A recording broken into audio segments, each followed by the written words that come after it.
আছে, আমাদের দেশে অনেক শিশু আছে, মানুষ আছে যারা 3 বেলা সঠিক মতো খেতে পারে না। 3 বেলা তো দূরে থাকে, হয়তো 2 বেলাই খেতে পারে না।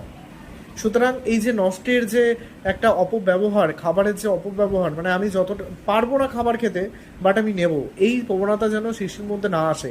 এটা কিন্তু অবশ্যই প্যারেন্টসকে সঠিক হতে হবে, প্যারেন্টসকে নিজেকে সঠিক হতে হবে আগে। কারণ প্যারেন্টস যদি নিজে সঠিক না হয়, তাহলে শিশু তো তার কাছ থেকে সেই শিক্ষাটা পাবে না। সুতরাং বাড়ি থেকেই তাকে শেখাতে হবে যে আমি যতটুকু খেতে পারবো আমি ততটুকুই নেব, এক্সট্রা কিছু নেব না, এবং সেটা প্রপারলি খাবো।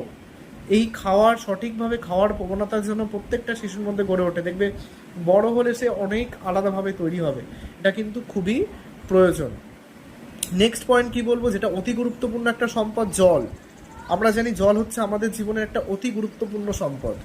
জল অপচয় সম্পর্কে কিন্তু শিশুকে অবহিত করতে হবে যে জলটা আমাদের জীবনে কতটা গুরুত্বপূর্ণ। একটা শিশু তো জানতে পারবে না যে জলটা কতটা গুরুত্ব